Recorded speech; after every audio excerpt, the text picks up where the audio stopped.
नमस्कार मंडळी, आमचा हा दुसरा भाग तुम्हाला आवडला असेल अशी अपेक्षा करतो. पहिल्यांदा मला इथल्या 2-3 जणांना विचारायचं, म्हणजे पहिल्या भागामध्ये शुभम होता, आय थिंक सई पण होती आणि अनन्या होती, अनन्या पिसे. तर त्यांना विचारायचं तुम्हाला पहिला भाग आवडला का दुसरा? दुसरा तर मस्तच होता, मला खूप आवडला. चला, म्हणजे 2 वर्षात आमचीही काहीतरी प्रगती झाली म्हणायची.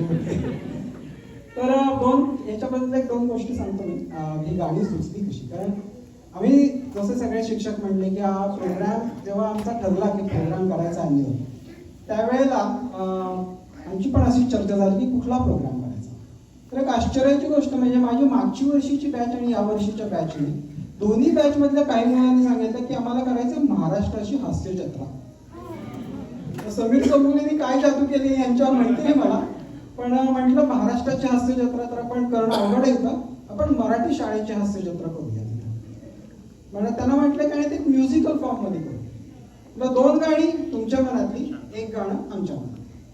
मग ते पहिलं गाणं कुठलं, तर ते ठरवणं काही फारसं अवघड नव्हतं, कारण होमवर्क सगळ्यात आवडती गोष्ट आपली. म्हटलं होमवर्कवर पहिलं गाणं झालंच पाहिजे. तुम्हाला सांगतो की या मुलांना मी सगळ्यात कधी खुश बघितलंय ज्यावेळी त्यांना मी क्रिसमसच्या आदल्या दिवशी सांगितलं होतं, क्रिसमसच्या आधीच्या तासला, की मी तुम्हाला ब्रेकमध्ये होमवर्क देणार नाही. याच्यातला एक फक्त वेदांत सोडला तर बाकी सगळी मुलं त्या दिवशी आनंदाने नाचली. त्याच्यावरनं मग कळलं की होमवर्कवर पहिलं गाणं झालं.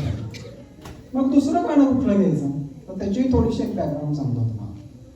आता माझ्या वर्गातनं ज्यांची मुलं गेलेली असतील अशा पालकांची एक तक्रार असू शकते, अजून उघडपणे कोणी ती जाहीर केलेली नाहीये, पण ती रास्त आहे. आणि तुम्ही गोष्टी थोड्याशा काहीतरी गरजेपेक्षा अवघड करतो मुलांसाठी. मग ती गणित असू देत, चित्रवर्णन असू दे, किंवा त्यांच्या भाषणांचे विषय असू दे.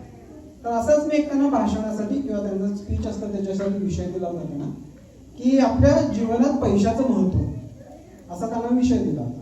तर त्याच्यानंतर मला एका पालकांचा मेसेज आला, आणि त्या पालकांचा मेसेज असा होता की या मुलांचा होमवर्क म्हणजे आमच्यासाठीच एक परीक्षा झालेली आहे, कारण इंग्लिशमधले मराठी शब्दच आता आठवत नाही. त्यावेळी त्या पालकांना मी म्हटलं होतं you are also welcome in to our class. पण हा मजेचा भाग सोडल्यावर म्हटलं चला आता की आपल्यावरच गाणं होऊन जाऊ दे की आपण मुलांना कसं या लेवलमधून अवघड करत चालू. आणि मग म्हटलं की शेवटी काहीतरी एक अर्थ पाहिजे, कारण हसण्याच्या मागेही एक अर्थ पाहिजे.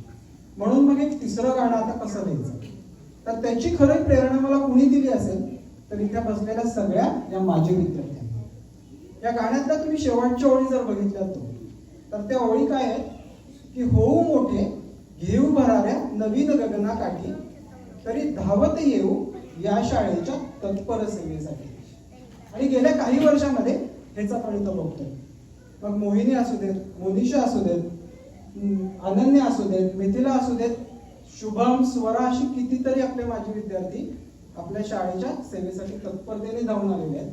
आणि त्यांच्यातनं हे मला एक तिसरं गाणं सुचलेलं आहे, आणि ते सगळं गाणं त्यांना मी डेडिकेट करतो. कारण एखादं तुम्ही म्हटलं की एखाद्या झाडाचं यश कशात असतं, तर पुढच्या झाडांसाठी बिया तयार करायच्या, ह्याच्यात त्या झाडाचं यश असतं.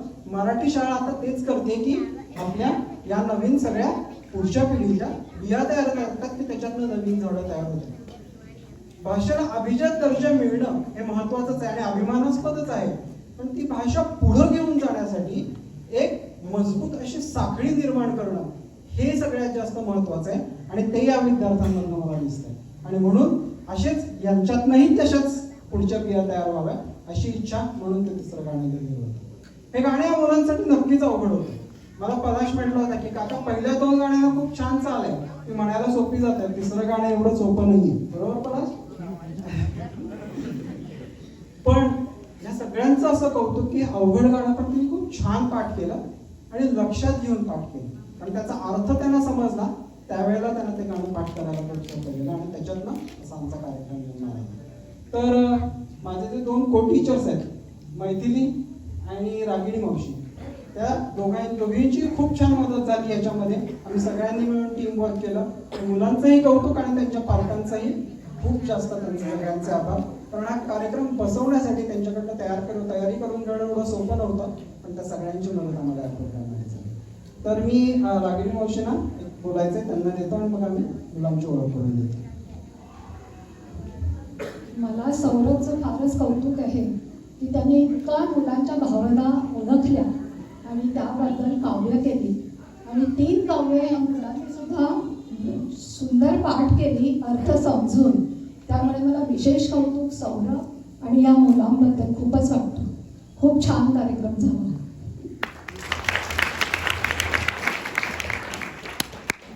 धन्यवाद भगिनी वंश. आता मी या मुलांची ओळख करून देतो. तर पहिला आहे आपला पलाश चौधरी, आर्यन कोंडेकर, अर्णव नाडकर्णी, सारा करपे, अनन्या तांबे, अमिषा काकिर्डे, तन्मय देशपांडे, वेदांग वाघमोडे, निकष सातविलकर, अभिर सूर्यवंशी, मालविका चितळे आणि शांभवी मात्रे.